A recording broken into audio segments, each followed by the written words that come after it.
All day and half the night. Okay, gentlemen, you're live. Good morning. Would everybody rise for the Pledge of Allegiance?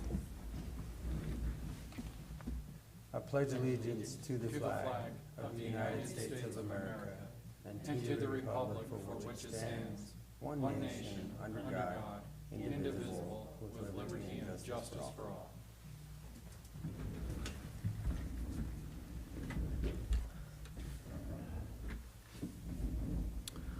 Again, good morning. Gentlemen, the first thing we have, and also to Commissioner Lindsay, is here via Zoom. He was feeling a little under the weather, so he's going to join us remotely today. So first thing on our agenda are the minutes. Gentlemen, do you have any additions or corrections? I don't. I move to approve the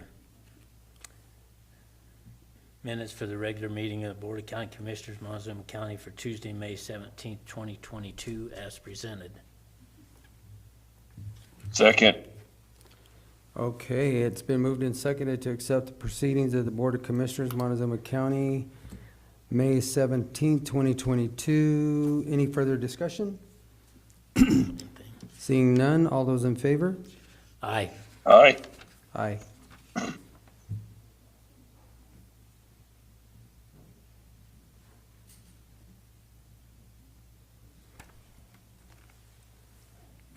Okay, planning. Looks like we have a lot of signatures, so I guess we'll come down and you can start rolling out the paper.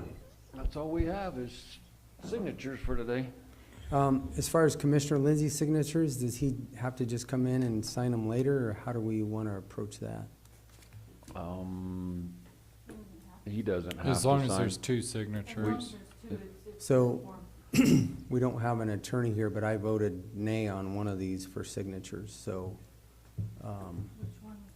That would be the, number 3. One with Danny Wilkin representing. So if you would set that one aside, and we will have to get Yes. Commissioner Lindsay to come in and Correct. sign that one. thanks for that reminder. Okay, well, we'll sign our lives away.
course, every time.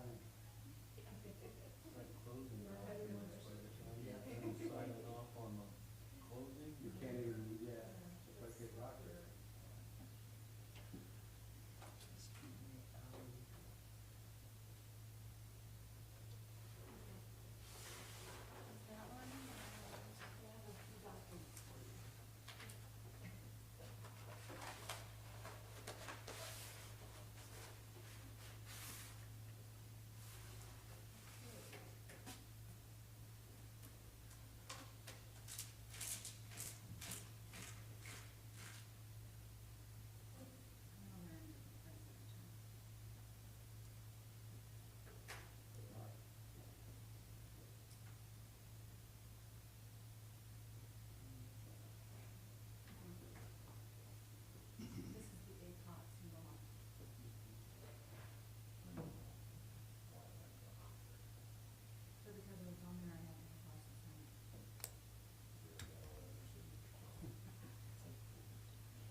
Okay, that was great.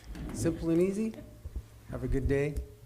And Commissioner Lindsay, for the variance, it just had to be signed by the commissioner or the chair, so you won't need to come in or sign a document or anything, so we're all squared away. I have none.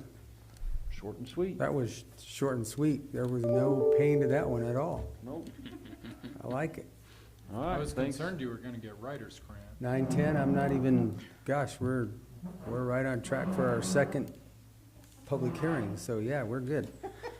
All right, so we're gonna move right on. Thank you, planning, I appreciate it. Next is our public comment session. The Board of County Commissioners welcomes you to this meeting. Person speaking during the public comment will be limited to 3 minutes, or depending on the number of people wishing to speak, it may be reduced to allow all the members of the public the opportunity to address the board. When addressing the board, please state your name and address for the record prior to providing your comments, and comments to individual supervisors or staff are not permitted, and participants may not yield their time. And with that, the public comment session is open.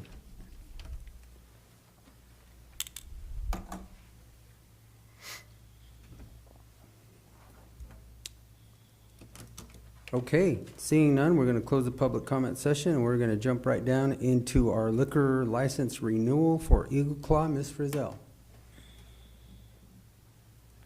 Good morning. Good morning. I have a liquor license renewal for Eagle Claw Trading Post and Liquor Store. It is located at 4321 South US Highway 160, Cortez, Colorado. I have no complaints from the county sheriff's office, but back in November, the state said they had a complaint back in November, and the complaint was regarding over-service and was anonymous. We monitored the establishment twice back in October and November, and the complaint was closed as unfounded at that time. We have not received any additional complaints since then. So I've not received anything since then. They just closed that one because it was just, so. You wanna look at the complaints? If it was unfounded, I Yes, it mean, was unfounded. they've obviously reviewed it. Yeah, so, yeah, it was unfounded, couldn't find anything wrong with them.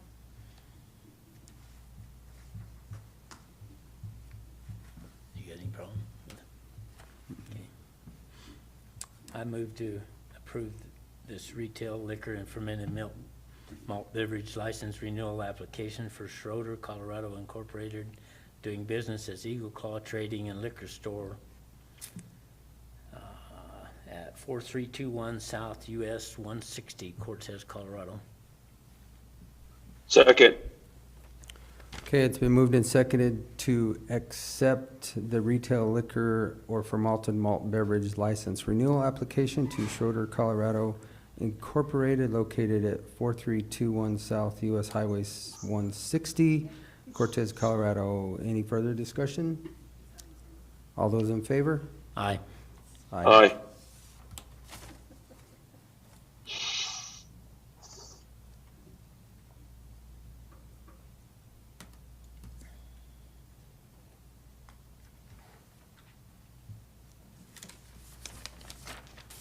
Okay.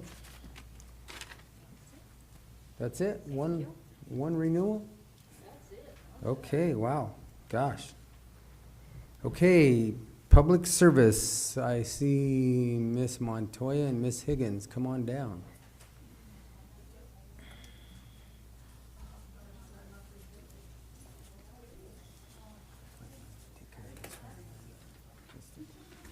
I said we should take care of this right away. Hi, how are you?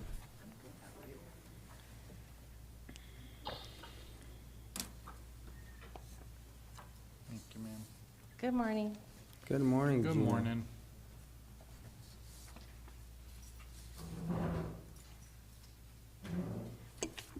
Gentlemen, if you want, we can just go ahead and take care of the records of proceedings and the payables. If you've looked them over, do you have any questions or comments?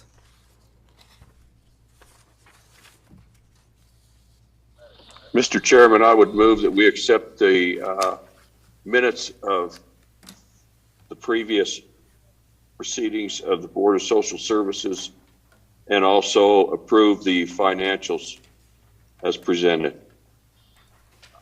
Okay. Second. Okay, it's been moved and seconded to accept the record of proceedings for the regular session Tuesday, April 26, 2022. And the financials for the month of April 2022 in the amount of $1,803,805.79. All those in favor? Aye. Aye. Do you need this copy? Yeah.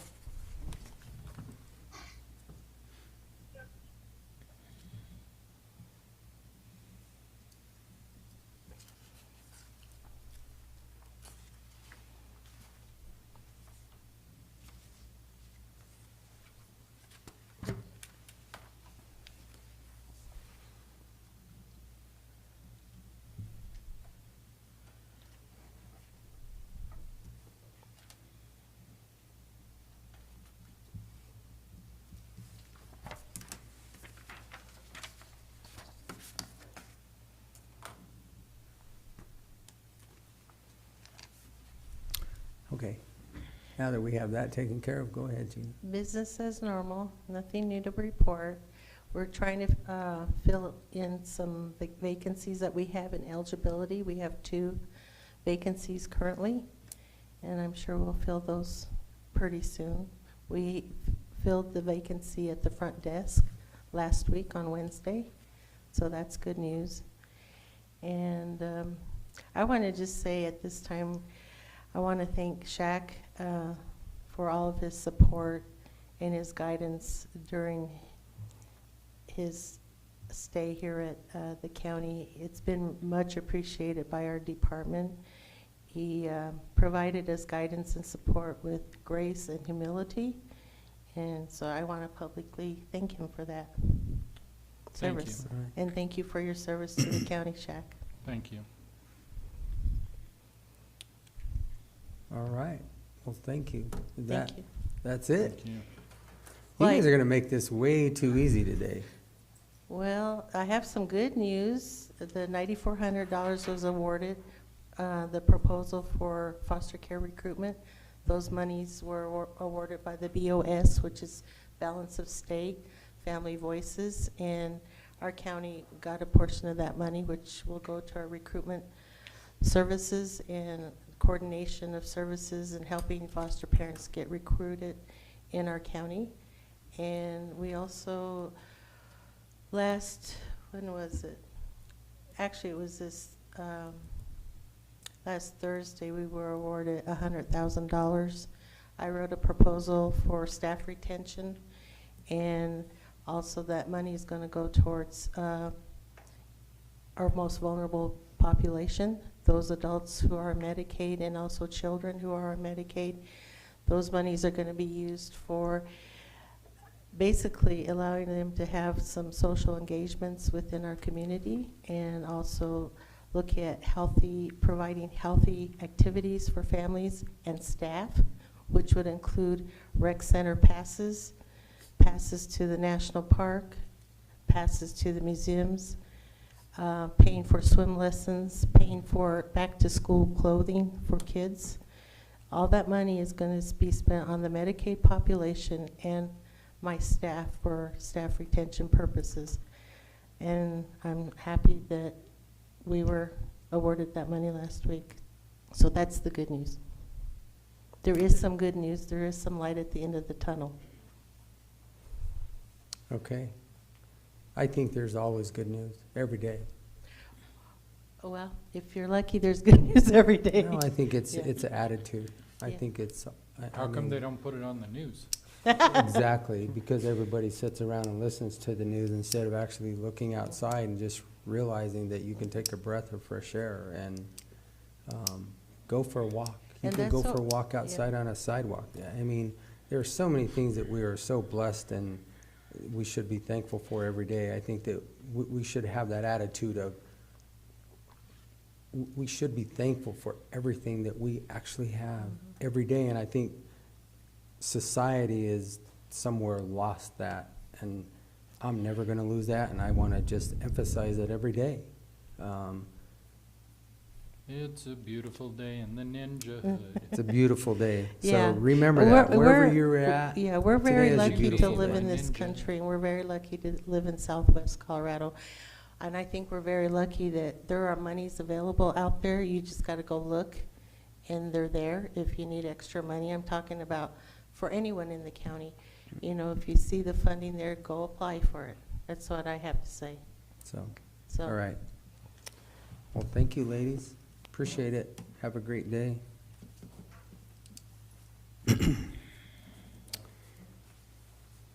Ms. Schaefer, come forward. Where is your sidekick? She's on vacation, Oh, okay.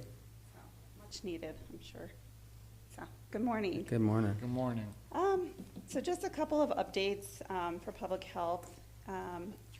Brandy, our new environmental health person, is almost certified.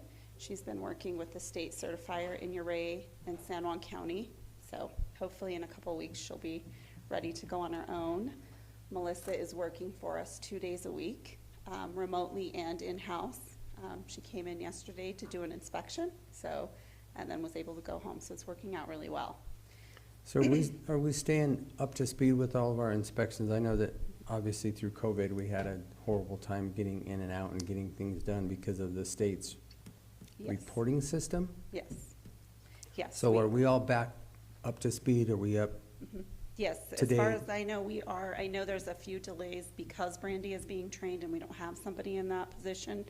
So we rely on the state inspector, who is Cody, but he is working on all of those. Okay. So, and then once she gets going, she'll be able to do that.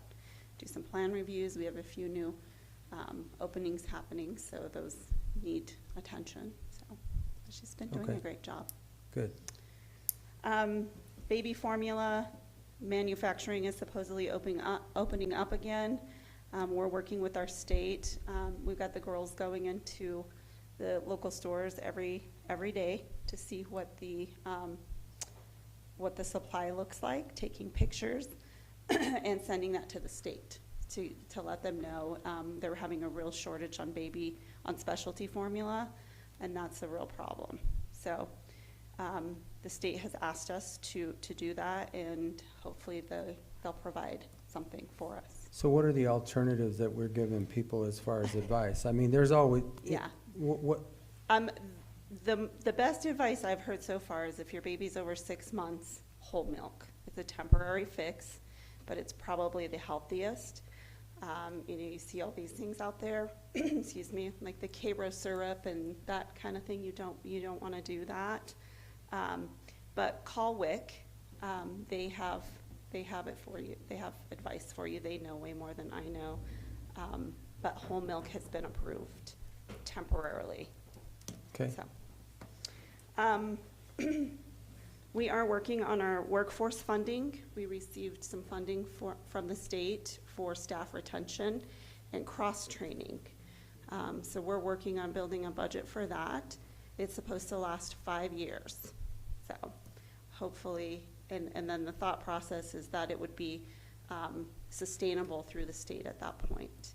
And so we're working on that, getting somebody cross-trained to help me.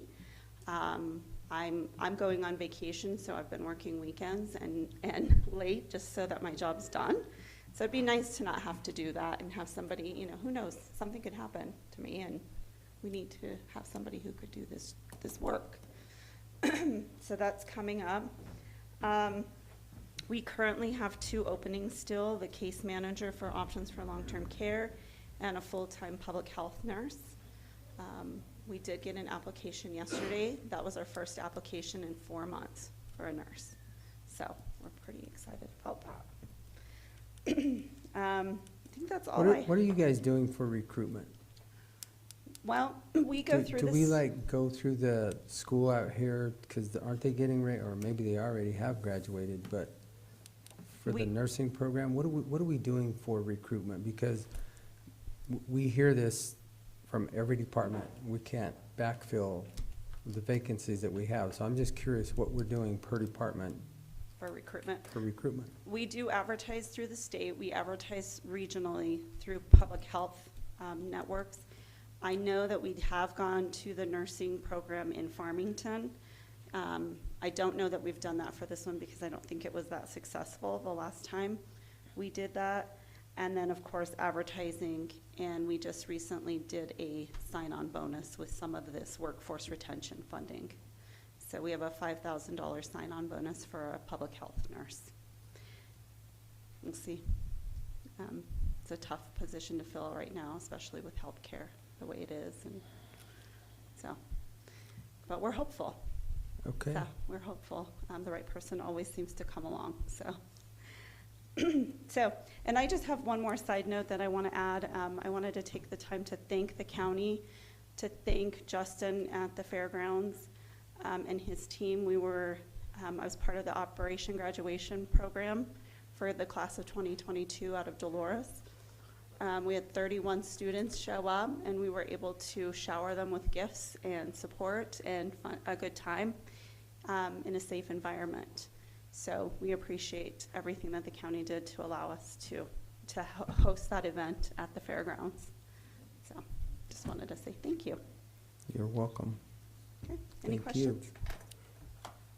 I've asked all mine. Commissioner Lindsay, do you have any questions for Laurel? No, I don't. I I called over, it's been almost a month ago and talked to him about baby formula and got all my questions answered then. Okay, Okay, all right. all right, thank you. Thank you, guys. Okay, Sarah, Veteran Services.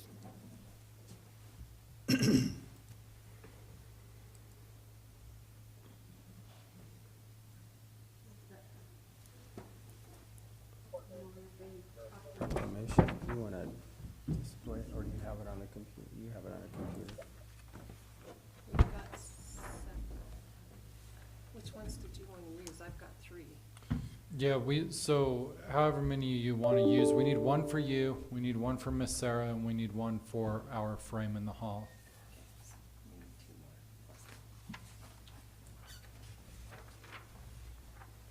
more. All right, Sarah, go ahead and let's hear about this proclamation first, since we have it up on our screen.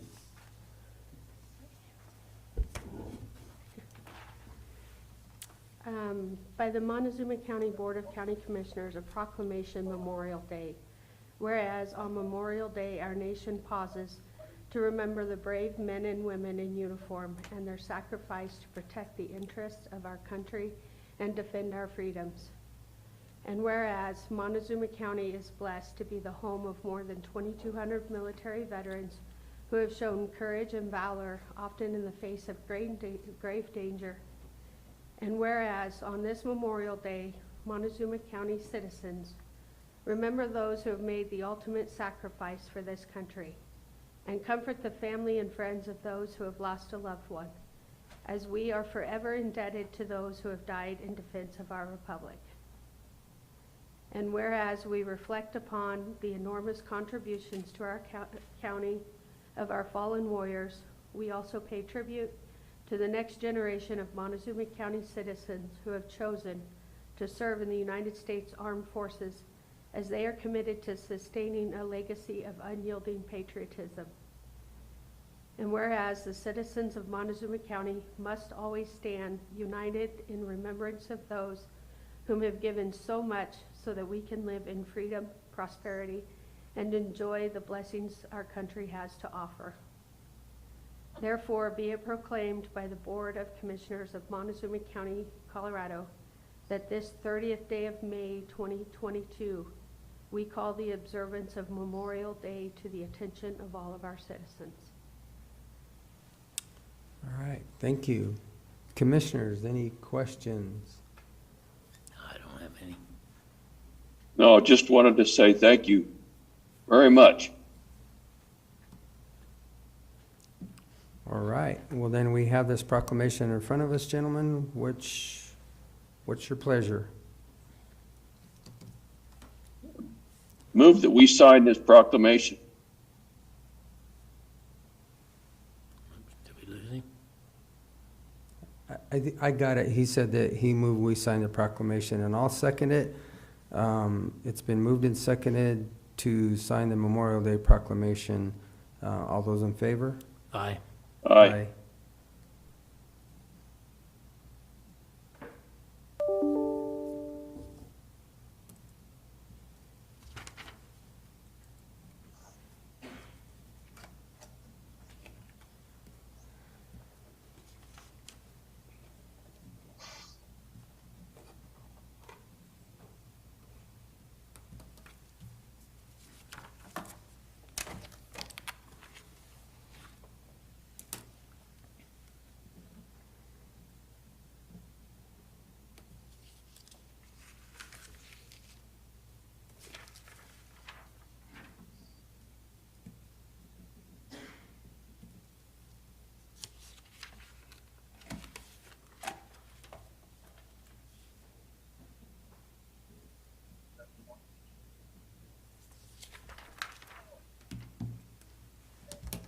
All right, thank you, Sarah.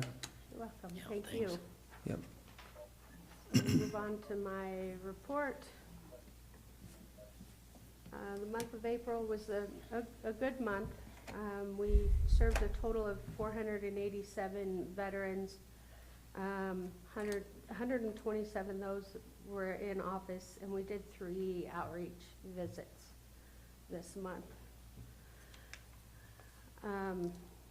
our financial report is there. We had $7,902.60 in expenditures. Our office activities, in April of 2021, we had 125 people. In April of 2022, we had 127, so an increase of 2. Total of client assisted was 487. We had 4 new clients this last month. 33 new clients year to date.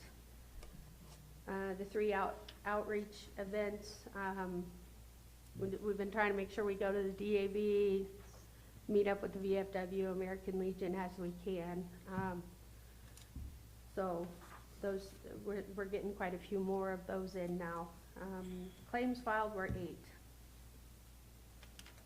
So for the highlights, we had 7 decisions decided. 4 were favorable, 3 were unfavorable, giving us, for the month of April, new monthly payments of $12.93.31, with a new annual total of $15,519.72.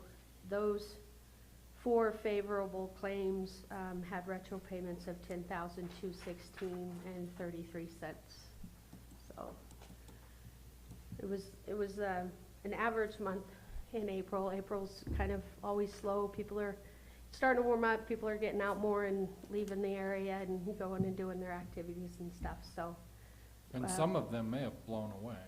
Yeah. We're gonna order some balls and chains for some of our veterans. They're complaining they're getting blown. This Thursday, I have an outreach event I'm going to in Durango. It's something that our state BSO pulled together for outreach. A bunch of organizations from our area, the Four Corners area, we're all getting together in Durango and kind of doing an outreach. We have Albuquerque VA Healthcare coming to give us some updates as to what's happening within the Albuquerque healthcare system. So hopefully I'll be able to bring back some good information for our veterans over here. It's open to the public, so all veterans are invited over to it. Then that was kind of a quick pulled together thing because Albuquerque just gave us a date and we had to go with it. So we're looking forward to that. Memorial Day services. Friday, they're putting out flags and wreaths, and Monday morning will be services at the Cedar Grove Cemetery. I believe they said there's 2, one at sunrise, and then I think there's one at 10-ish. Don't quote me on that. I'll have to look at the VFW post. And then they're following with lunch served at the American Legion on Monday as well. So. A lot of outreach has been happening to get programs started. I've got one in the works with a ranch, their equine therapy up above Dolores. So we're working on pulling together some equine therapy for veterans locally. Look at grant funding and stuff to kind of help pay for that. So that's something we're hot on right now, is making sure we can get that up and going. They have veterans groups where veterans can get together free of charge and just see what equine therapy is about. So hopefully, there's 3 of those coming up here. So hopefully those will be successful and get the word out about equine therapy. And will that happen all year round for the equine therapy, or do you know? Depending on, right now they don't have like an indoor arena. So if they can find indoor arena shelter for those therapy sessions, then they will do them year round. So right now it's just spring, summer. I happen to know where there's a pretty good indoor arena. I was gonna say, I think we do have the capability of an indoor arena, depending on what type of therapy or times or so on and so forth, but because that's pretty good stuff with equine, is what I've heard. Mostly with children, but I think it's with pretty much anybody. Right. Okay. I've had a handful of veterans call me and ask me if I know of any equine therapy. I did equine therapy with my daughter through the one in Mancos, and it was absolutely awesome for both of us. So I've just kind of been searching for it because people are asking, so I could certainly see it benefit more veterans. Good. So, I'll get with Justin and we'll come visit you about that. okay, that sounds good. We can get them on the phone. I'm making a visit up to them in the next couple of weeks to see the facilities and kind of see what they're doing and stuff. And I don't know if it's because of transportation and what they have to do back and forth. I mean, it may or may not work, but I don't know what their program includes or involves, and off-site facilities may not work, but just a thought. Sure, Okay. yeah, All right, that's that's it. it. All right, well, thank you very much, Sarah. That's exciting. I know that equine therapy is a big deal, and it's great. Yeah.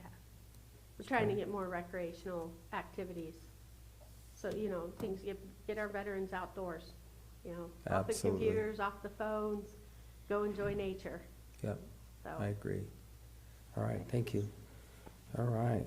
Thank you. Moving right down our agenda, in back, yes. Jennifer, come on down. Moco Transportation is next.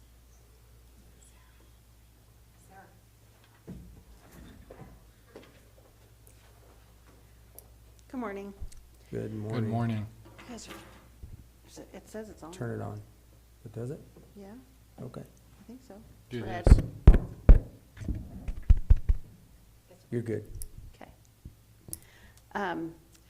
So last month we did 718 rides, so we're climbing. We didn't do any Meals on Wheels. We haven't for the last couple of months. Unfortunately, we just have been too busy. And we hired 3 people and lost 2.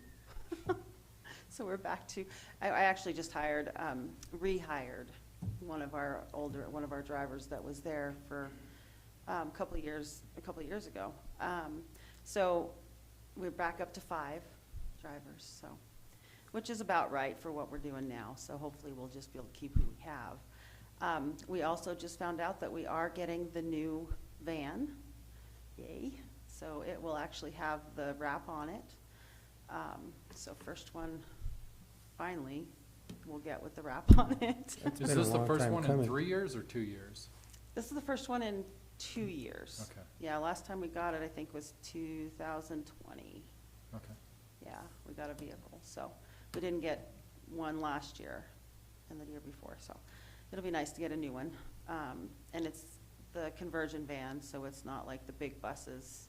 It's kind of in between, which works great for us for trips and stuff. And then we are still waiting on getting the grant or the finishing touches for the grant for the IT grant we put in for, which will give us an opportunity to do online ticketing, apps on your phone for doing rides, that kind of stuff. So that'll be nice, because there's a lot of people out there that do have, the smartphones, and they can just, get it on there. So we'll have to put something on the website at that point for them to be able to do it there too, so. Good. But that's in the works, the van's in the works, and then we're just starting to get our stuff together for the fixed route.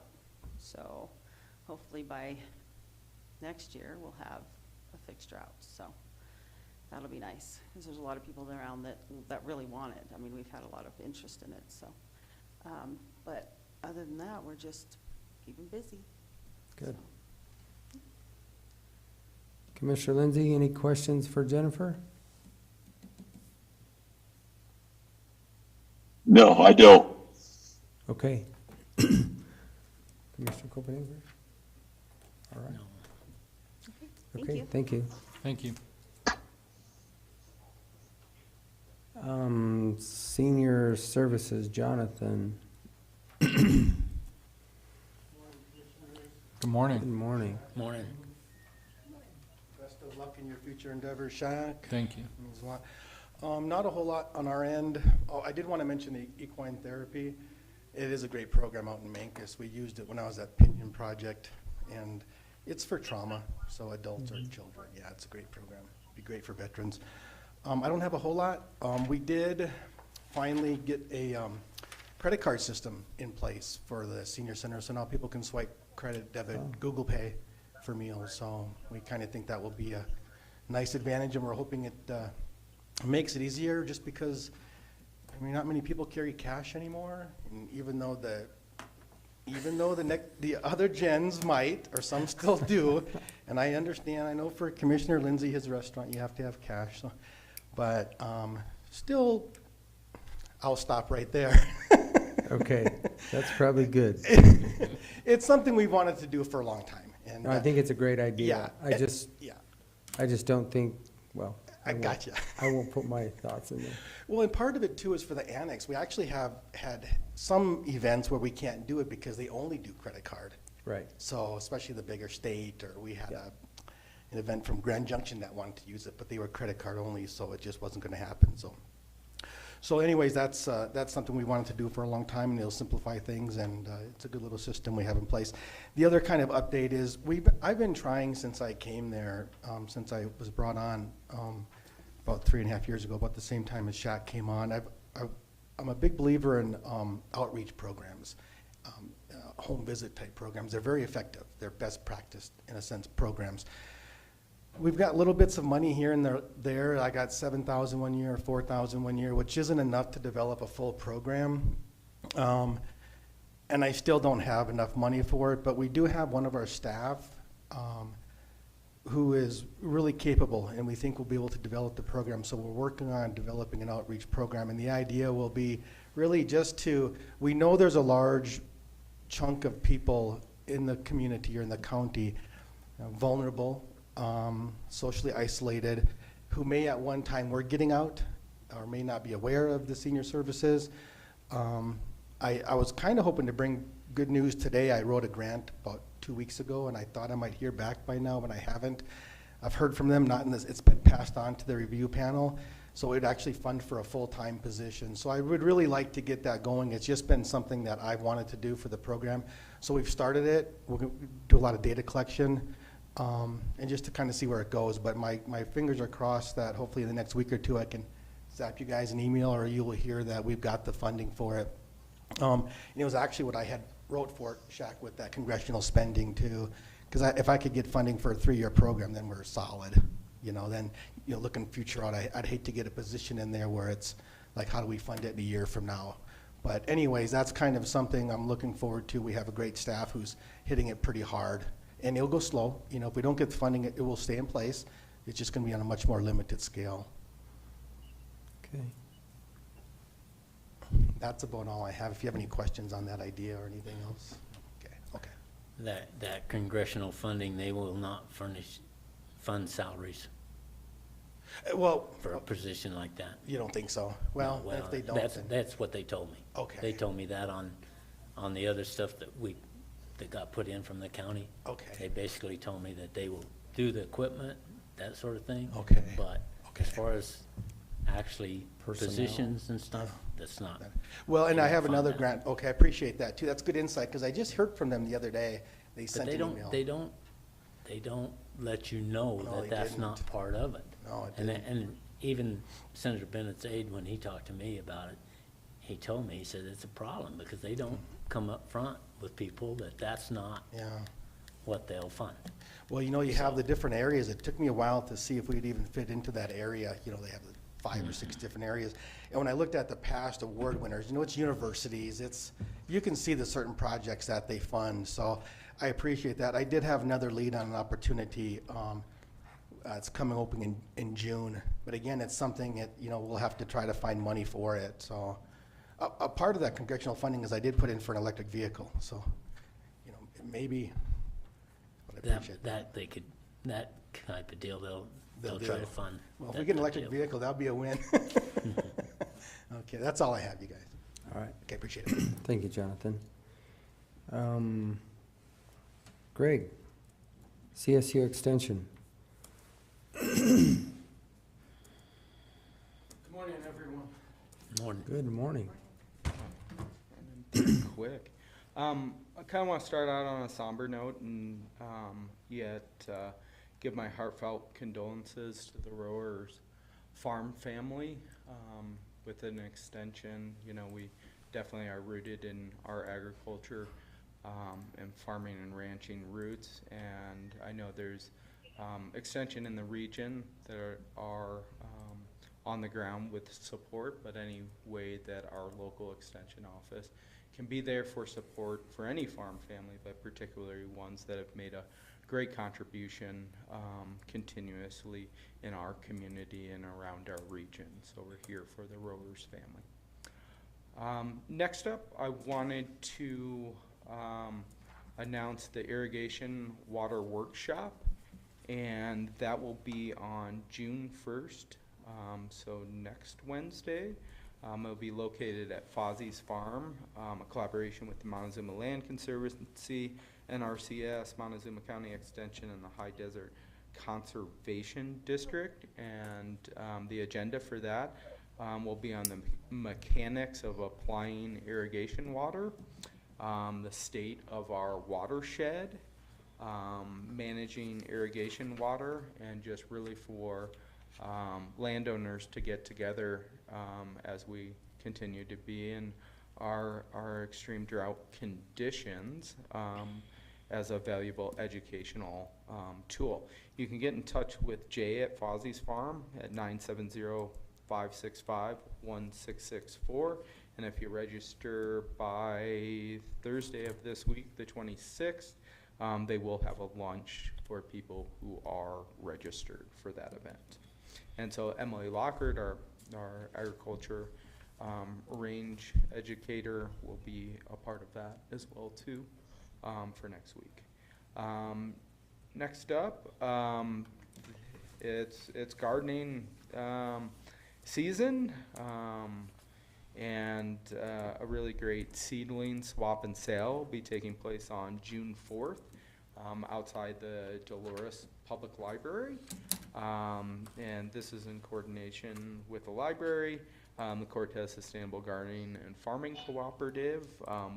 We will have a booth there with CSU Extension, just advertising all our different programming and collaboration with other green thumbs in the area to get planting with some great seed and seedlings available. I do know also this coming weekend, the Mesa Verde Garden Club is doing their seed sale out in front of the front row, right by City Market here in Cortez, and that's always a great event that has plenty of different seedlings for your needs for your gardens this year. Our Master Gardening program with CSU Extension, we'll be having our spring check-in tomorrow, and we'll be going over a wide variety of stuff, but probably one of our biggest one we promote during this time is our Grow and Give program. And so registering your backyard garden area, that if you do have extra produce that you do produce through your garden, sometimes that happens, especially zucchini, I know. However, you have a place through Good Samaritan Food Pantry, Dolores Food Project, and the Mancos Food Share to be able to drop off your extra produce that can go to people at those food banks, which is a great way to get fresh, local, nutritious food out to everyone. Also, the Cortez Farmers Market starts off that first weekend in June and runs through October. Obviously, right here outside our county administration parking lot. Shaq, I will get with you as I'll send out the reminder. That'll be on a regular reminder to all of our staff here at the county, not to park in the area, but I want to make sure that I have phone numbers through our departments that can get in touch with people at 5:30, 6 a.m. in the morning. Check is usually when it happens, where we need to ask people, oh, sorry you didn't read the email, and we need you to move out of there. The 4-H summer is kicking off, and there'll be youth leadership camps throughout the state that our youth here from Montezuma County will take a part of. They're doing all of their project work, so if it's completing a lot of their general projects, anywhere from quilting projects to woodworking, those of nature, and then obviously the livestock projects of working on all of their animals to be prepared for the big county fair that will be later this summer. So that's a lot of the work in that area. You guys moved through a lot of things really quickly, so I will bring this person back next month. However, I was planning on 10, but it's a fast day. I like it. Yeah. But CSU Extension, yesterday, a gentleman by the name of Jake Brick will be our CSU Extension intern for the next 10 weeks, and he's a graduate student with CSU Extension. And he will be particularly working on our career pathways for our local workforce, so has an economic development background. And right after this, we're heading out to Pueblo Community College to work on the roadmap project of linking prospective students with higher education, with upskilling based programs, really mapping all of that out, and getting our community partners all together to work on this initiative that it seems like a lot of people, as that last meeting, we're all working in the, this general direction, and being able to get us all together and really map that out so it's easy for anybody or employers to employees to understand what are the certifications and the natures of wherever you are along the pathway that want to be employed with a good paying job here in the county. Good. And so look forward to working with Shaq in his new role with a lot of that moving forward. But as my first county manager coming into that, thank you, Shaq, and Thank you. look forward to continued partnerships. Yes, sir. Any All right. questions, comments? Excited, Kim? excited to see where we end up this year with everything, the farmer's market. It's great. Absolutely. Love that down there. Yeah. Yeah, I Good think. deal. Yeah, the Saturdays, I know Julie has been doing a great job organizing that with other unique things that can draw people in to the Saturday market. And we'll have a presence with CSU Extension every month. We'll be there too, kind of promoting a little bit this early bit with county fair and how you can enter your prize winning flowers or vegetables. So look forward to seeing your guys' vegetables and flowers at the end of July. All right. Thank you all. Craig. Have a great day. So she's just topping Mancos Hill, so we can go into some other Okay. reports. We'll go on down. And James Dietrich is out today, so. Okay. Gosh. And there will be no attorney reports, so. Some things we have under unfinished business. We've got the fire ban resolution that the sheriff had asked to put into effect beginning at 0600 hours tomorrow morning. And this is resolution number 6-2022. And here comes the sheriff right now. Just late again. Enter stage right. But that's okay. We'll put you down at the bottom of the list. Okay, Commissioner. You ready for this? I move we approve resolution number 6-2022, whereas the Montezuma County Board of County Commissioners, based on competent evidence, reinstates the fire ban in Montezuma County. Second. Okay, and I'll second it. It's been moved and seconded to accept resolution number 6-2022 for a fire ban in Montezuma County starting tomorrow morning at 6 a.m.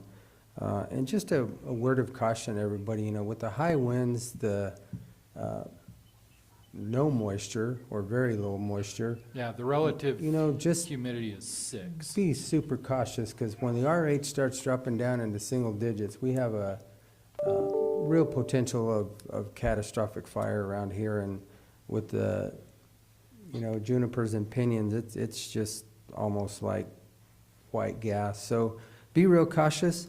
With that, all those in favor? Aye. Aye. Aye.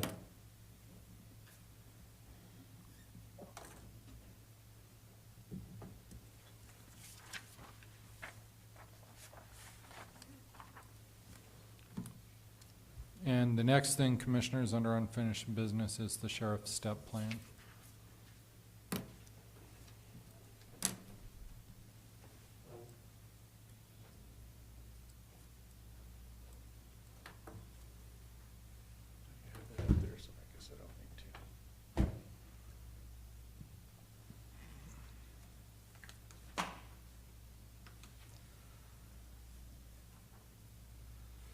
Good morning, Commissioners.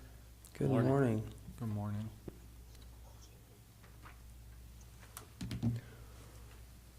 So I'll just give you a quick synopsis for everybody that's sitting out there. The sheriff has developed basically an 8-year pay plan from a starting salary to a maximum salary with step increases annually after they've passed their annual review. So that somebody working within the detention department or out on the street in the deputy division, they kind of have a program where they know where they're going to be from one year to the next. Now, this does not include COLA at all. This is just a step pay plan. So you can see it displayed on the screen, one of them. Not sure if you guys can see it from back Commissioner there, but Candelaria touched the other one and broke it. Is that why it's not working? Okay, I'll quit trying to connect that. So that's been presented to us. We discussed it yesterday in our workshop. Obviously, this would not go into effect until the next year, 2023. But then that gives it something to start budgeting with, as we're not too far away from starting our budget process relatively quickly. So. Yeah, I thought we talked about possibility of having this go into effect June 1st, so I have a starting point for new hires and stuff. It's already set. That's what I'd like. Commissioner Lindsay, did you hear that? Yes, I did. Okay, questions? I'm looking at a screen. I can't see you, but I didn't know where he's at. he's on the screen. So, You don't want to see my ugly old mug anyway. Oh. Okay. Then stay off it, yeah. so Commissioners, I don't have any problem with him having starting wages set. I don't know if he's asking to move anybody else around beginning in June that's already on board. Well, Fair I do- question. Yeah, I do with that one position. Which one position? That's the records technician, I thought they already voted on that and moved that. not that I know of. So I guess I was under the wrong impression that this was not for June 1st this year, yesterday, so I apologize. However, I don't have an issue with it, but I would like to see what it's going to affect that we have right now, internally right now. Yeah, it's not gonna affect my line item budget at all for this year. at all. Okay. Well, you all had already voted to move the records technician $1. Correct. Yeah. So, And that was done 3 weeks ago, 4 weeks ago. whenever the sheriff was here Yeah. last. So if that's all that is, that's already been approved anyway. Oh, So okay. where I would didn't they know. fall at right here on this chart right now? Well, the new hires would fall at that beginning salaries Okay, that you right, have there. right, That's it. I just gotta have a starting point. Right. And if I can ask for your approval with that, that's all I need, and we'll go from there. Okay. Yeah. And I know that there is quite a bit in there as far as that budgeted item for salaries. Yeah, there is. But it's not gonna change anything else right now? No. Okay, And we've already approved the last one, yeah. which was, I want to say, 4 weeks ago. Okay. Questions, Commissioner Lindsay? Sheriff Nellen, in the future, is your budget going to be able to sustain hiring new and expanded personnel? Well, I hope it will. That's going to be up to Okay. the commissioners to That's- approve that budget, yes. I plan on that, and yeah, there'll be plenty of room to wiggle in there. You bet. Okay. Commissioner Copenhagen? I don't have any problem with it. I understand where he's coming from. He needs to show people where they can get to. Yep. If they stay and keep working, at least maybe it will help with retention. Okay, very good. Anything else, Commissioner Lindsay? No, not at this time. Okay, gentlemen. The ask is to accept this annual pay plan and make it current as of June 1, 2022, correct? Right. Okay. All right. I move to approve Could we this. clarify in the motion to make it current for starting salaries, June 1, 2022? I move to approve this Montezuma County Sheriff's Office position annual pay grade for the starting salaries and step program that's presented effective June 1st. I'll second that. Okay, it's been moved and seconded to accept the Montezuma County Sheriff's Office position annual pay grade step plan for the starting salaries, starting June 1st, 2022. Any further discussion? All those in favor? Aye. Aye. Okay. There you go, sir. And Sheriff, did you want to say anything to the public about the fire ban while you're up? Yes, as it goes into effect tomorrow morning at 0600. All of the information will be on the sheriff's website, on the mobile app, and it'll also probably be on the county website as well. The town of Dolores is following suit with the county, having a fire ban as well. And so BLM will also be starting tomorrow morning at midnight for all BLM lands. So all public lands will be in a stage 1 restriction, and the county unincorporated areas will have the fire ban, as well as the town of Dolores. All of the resolution and the statute, the ordinance is all going to be on the website. As far as fire ban exemption permits, that's going to be very, very limited. And it'll be a case-by-case basis with the fire chief's approval in those districts, just like it's been. Yep. And we often get calls about burn barrels. Would you like to address that? Sure, the burn barrels are lawful so long as they have a 1/4-inch screen and at least 20-foot diameter around it that has been cleaned of all burning vegetation. Same thing is going to be true with welding and acetylene torch cutting. That has to be cleaned at least 10 feet in diameter with a fire extinguisher and a shovel available. Yes.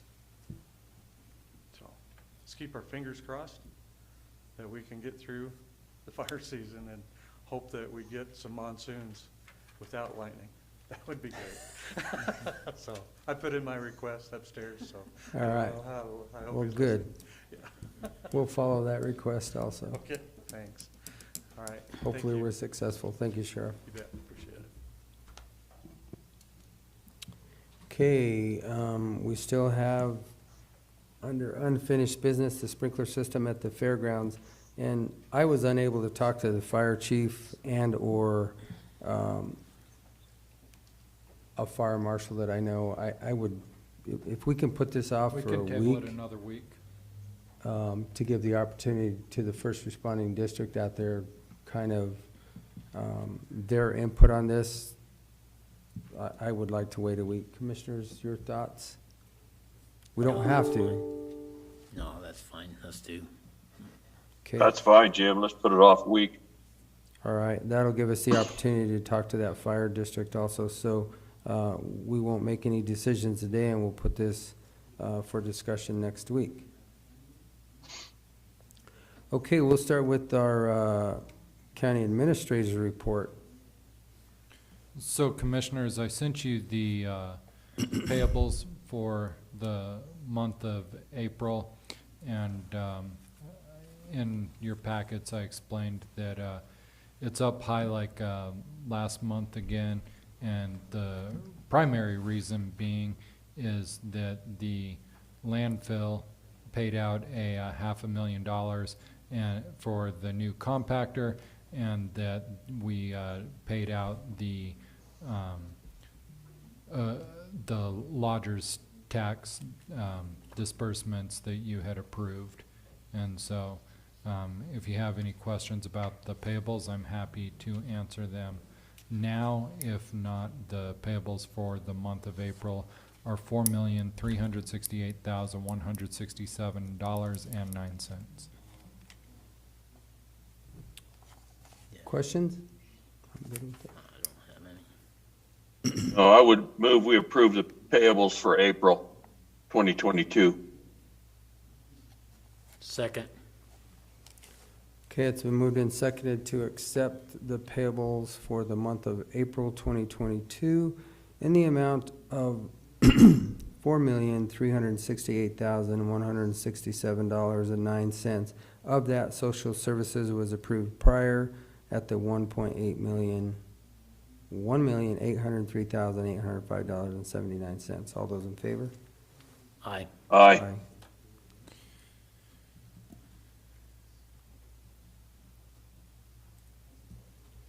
And then I'd met with the Southwest Opioid Response District. The SORD will be putting out a feasibility study request for proposals. That'll be coming out in about the next month or so. We're in the editing phases of that. We have the draft ready to go. Normally, I hate feasibility studies and think they're a huge waste of time.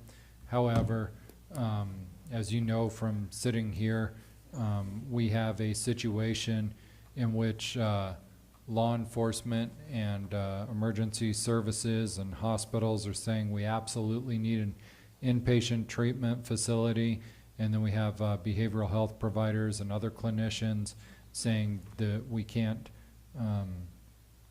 sustain an inpatient treatment facility. And so this is one of the rare cases where we do need to do a study and put it to rest. I can say with pretty sound confidence that if it turns out that it's sustainable, it will not be because of the SORD dollars, because that's not going to fund an inpatient facility. I mean, it might help, but it's not going to fund one on its own. So we'll see what happens with that. The feasibility study is also asking that if an inpatient treatment facility is not feasible, then which gaps in treatment will be feasible to fund and how. So we'll be putting that RFP out within the month. And then I've spoken with Heidi Williams at the Attorney General's office. She is hoping to have the opt-out paperwork ready in the next week or two. We keep getting told one more week. But just by way of reminder for everybody, the district as a whole, everybody's agreed that we would waive our payments and have it all go to the fiscal agent so that we can make an impact. The portion for Montezuma County is in the neighborhood of $20,000 a year, and it's just not enough for us to do anything that's going to make an impact. So we should be seeing that paperwork come through also sometime in the next couple of weeks. And so unless there's any questions, that'll conclude my report. Okay. I know that La Plata County and also we had signed that letter of support with them on that congressional direct spending for the old Denier. The Denier Center, that's Center, correct. which is now unoccupied, which would be part of that as far as the location for the facility. So hopefully there are, hopefully something does come Yeah, down the and pipe and for I'm that. not sure to what extent the Denier facility would need to be remodeled, hopefully minimal, but, yeah, that would be a good facility. And then just for situational awareness purposes, the Southern Ute Tribe is also looking at, they had an old facility that they're looking at, could that be used as an inpatient treatment facility? I feel I can speak with some assurance that there's no way that the area could sustain 2 facilities. I don't know how that would be feasible. And also the tribe hasn't decided if that would be open to non-native people or not. So there's some questions about what they're gonna do and how that will affect behavioral health treatment in the rest of the region. But I'd like to give you some answers on that, I just don't know. Right, okay. Thank you, Shaq. We'll go to the commissioner's report, because I don't see Tara here yet either. So Commissioner Lindsay, we'll let you go first. Yeah, via Zoom, I attended a Housing Solutions meeting last week, and they're financially sound. They're all concerned about, I shouldn't say concerned, they're all anxious to see Shaq come over to Region 9. I thought that wasn't very fine, but you know how it goes. Also, which I'm sure you guys will expound on, met with Dolores Town Board last night, and that's about the size of it. Okay, thank you, Commissioner. Commissioner Copenhaver. This last week, I, by Zoom, participated in the AAA meeting. They're doing a lot of their evaluations right now. They'll be here in Montezuma County sometime this week, Thursday and Friday, I think. Maybe even tomorrow, I guess, part of it starts. And like Kent said, we all attended the meeting last night in Dolores for the board-to-board. Guess you can expand on that since that's your deal, but that's about it. And I did want to say too, just to remind the public that there will be no commissioner meeting next week, as Chairman Candelaria and myself will be at CCI. And then I wanted to ask, with the Memorial Day services, do I need to public notice that Commissioner Lindsay and Copenhaver may attend those services? I mean, I can put the notice, and then if one of you just shows up, that's not a problem. I'd rather notice it and not need it. I would say notice it, and Okay. then that way they're covered Yeah. just in case, and Okay. no harm, no foul if they don't. Okay. Okay, Wednesday I had a monthly US DOT check-in, and speaking of the DOT, it was confirmed that Denver Air was granted award for the municipal airport here, and they will be starting soon, which is good for us, good for this community. And if that 139 certification that they get at the airport is achieved, then they can take that 9-passenger turboprop that they are going to use, and they can turn that into a 30-passenger jet at the same cost. So hopefully with the DOT moving into an inspection state, and hopefully Commissioner Lindsay will be able to bring us back more on that as far as that 139 certification. So that's good news for our community. Let's see.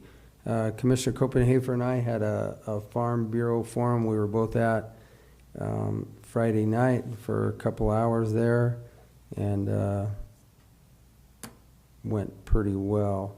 As they all stated, we had our workshop yesterday. We talked about our fire suppression system out at the fairgrounds, along with Cooper Fire and Mountain West Insurance. That'll be discussed further next week. We've already approved the sheriff's step pay plan request and also the resolution for the fire ban. What we didn't discuss, or what we did discuss yesterday, is we also have our SRS funding that has come in. We will be setting it up with the school districts to discuss with them and have the dialogue, but somewhat leaning toward, in the 3 years that I've been here, we've never not given it to education or schools, but this year we may choose to put that money into road and bridge and work on getting that County Road 23 where it turns into F going to fix that road to the airport. Further discussions and along with the board with the city of Cortez to be had. We also met with the Montrose County Commissioners via Zoom later in that meeting, discuss the NCA, where we were at, where they are at, and also the biggest question that came out of that meeting were the Clean Air Standards Acts, and if we had any concern as far as the Hayes Act for anything that would do to us on the NCA. Again, we attended the Dolores board meeting last night, and they're very thankful. You know, I think one of the biggest impacts, and I'm going to give a lot of praises to the two guys sitting next to me, that you know, being able to attend these meetings in Mancos and Dolores and Cortez makes a huge difference because they realize that we're interested in what's going on. They all reside in Montezuma County. But I think more of the impact last night was that now they kind of understand what we wrestle with and what we're dealing with. And as we started the meeting, we were listening to some of their workshop, and they are going backward on a lot of their fees too. Right now, they were talking about their sewer fee and their water fee. It's costing them more to produce than what they're charging. So just like them, just like us, you know, we have to stop the bleeding somewhere, and because of inflation rates, things do have to change.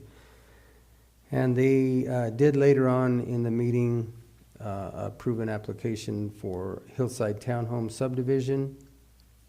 They had 3 issues to approve on that. They had a variance, and a special exemption permit, and then a preliminary and a final plat review.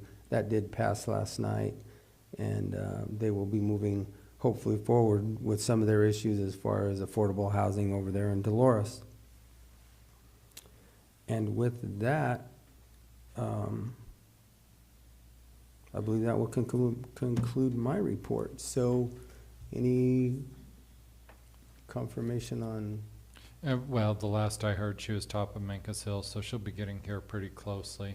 And to be fair, I told her she was likely going to be up between 10:30 and 11 based on the size of the agenda, and we just zoomed through it this morning. Yeah, so. we did. Well, then I guess we're going to take a 10-minute recess until we get Terry here, and then we'll hear from Community Connections and have an update on that. So right now we'll resume at 10:30, 10-minute recess.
You're live again. Put us back on. Thank you for the 10-minute recess, everybody, and we are going to come back and we have a community connections update, and Miss Tara Keene, come on, you can either stand or sit, whichever, and just make sure that the mic is on. All right, am I on? No, it doesn't sound like I'm on. Push the button. There you go. All right, is that done? That's better. All right. Well, thanks so much for having me today. I'm Tara Keene. I'm the president and CEO of Community Connections.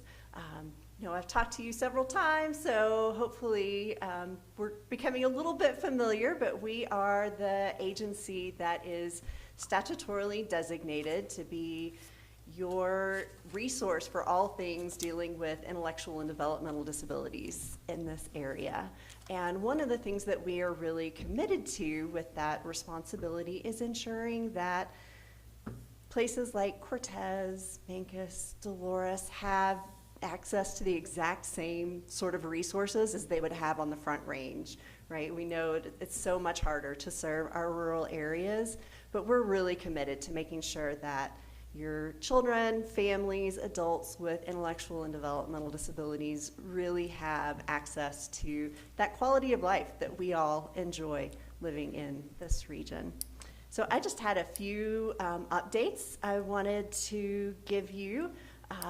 We definitely have had a rough couple of years, as you can imagine, and we are so appreciative to Montezuma County for your support over these past couple of difficult years. It's made a huge difference in being able to continue our services to people with intellectual and developmental disabilities. Throughout the past year, we've had some really fun accomplishments that I wanted to share. One is we are really kind of back to our pre-COVID levels as far as participation. Our Pine Street program that a lot of people are familiar with, the day program that's over on Pine Street. We're really creative with our names.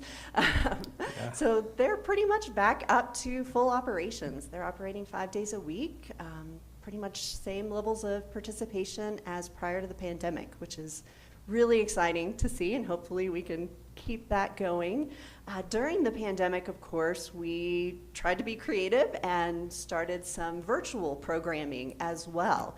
And so now we're in this situation. There's a lot of people who have really enjoyed that virtual option, partially because they've been able to connect with peers across the region. And so, we have groups of people in Cortez and Durango now that they can't drive to see each other all the time, but they really look forward to participating together virtually. So we're really experimenting with how to have kind of this hybrid approach to programming. We've also really developed our client leadership. We have started a client leadership council here in Cortez to really give us a lot more feedback in how their programming looks, what they want their staff to be doing.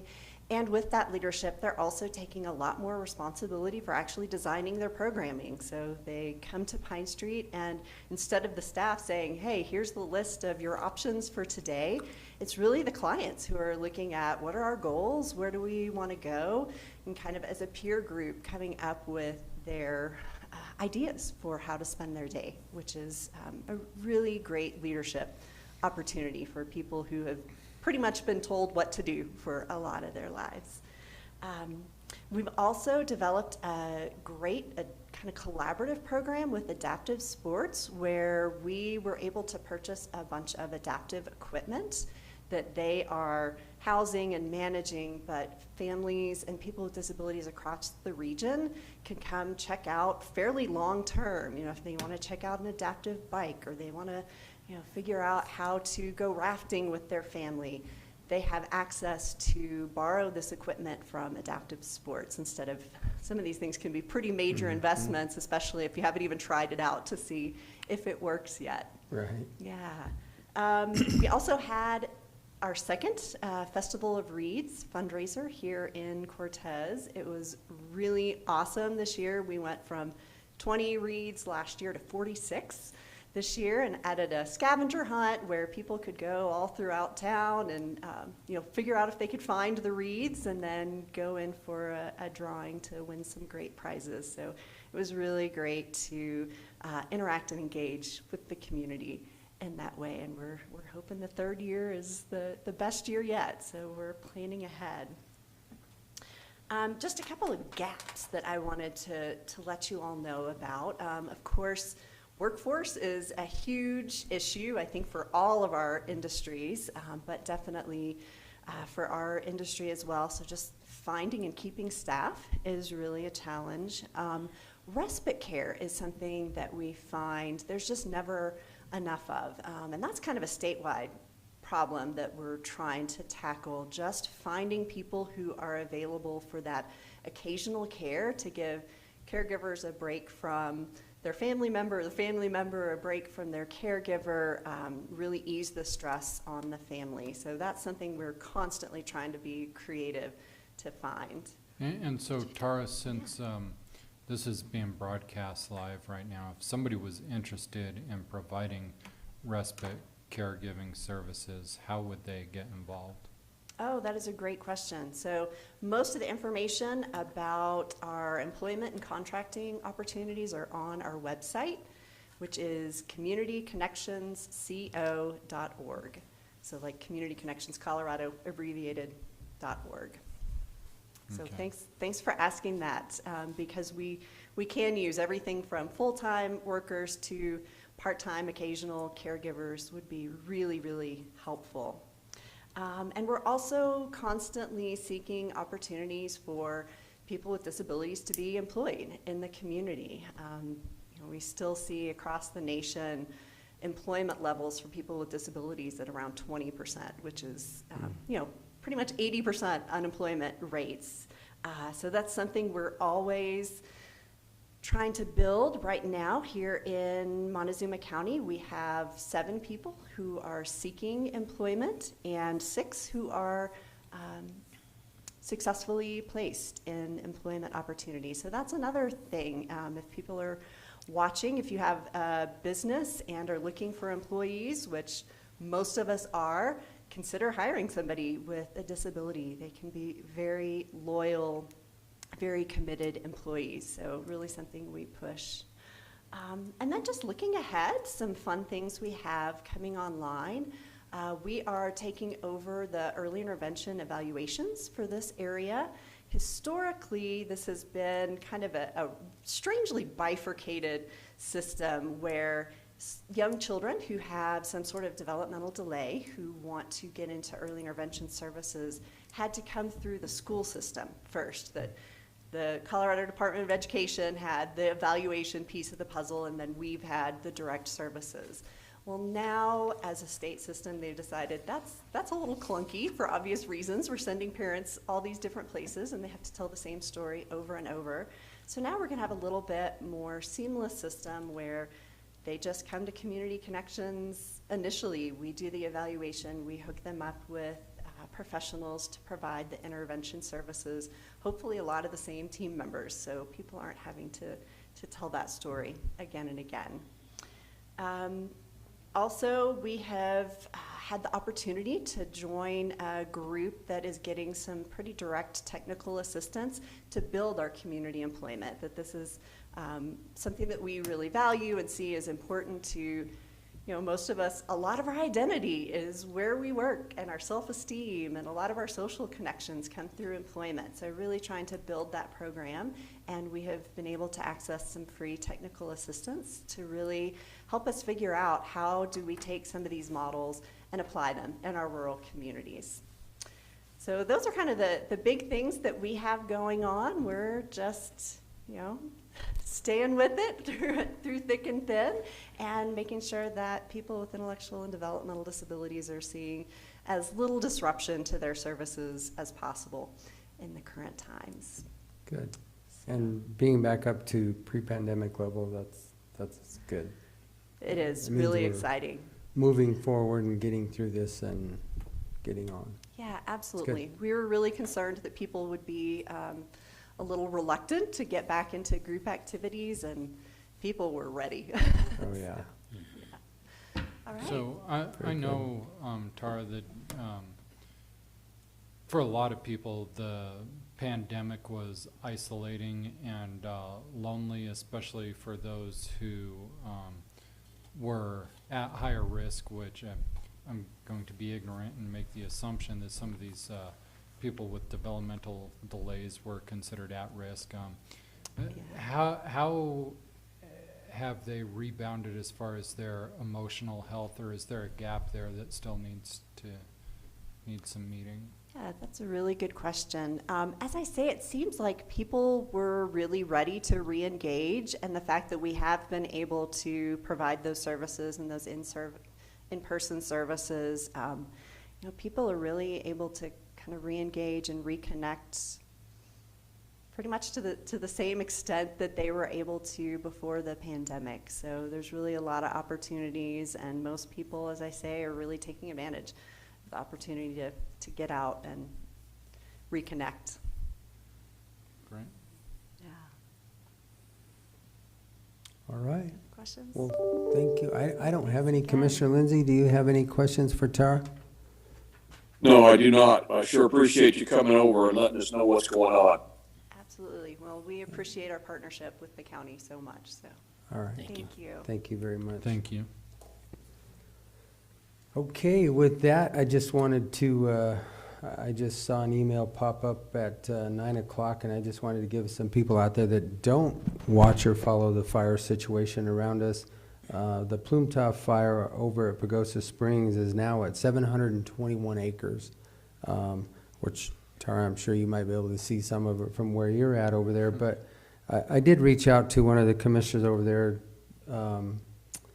the other day and just basically let them know that our thoughts are with them, and that if there was anything that we could do, as far as support, let us know. But the containment over there is still only at 51%, and that's not a lot of containment. And again, if we get our conditions right now are cooler, which is good, but they will change back into the 80s and moving upward. So again, just a real quick cautionary note, be careful with fire, and be careful with everything out there. And with that, gentlemen, we've come to the end of our agenda. Motion to adjourn. Second. Okay, it's been moved and seconded to adjourn this May 24th meeting. All those in favor? Aye. Aye.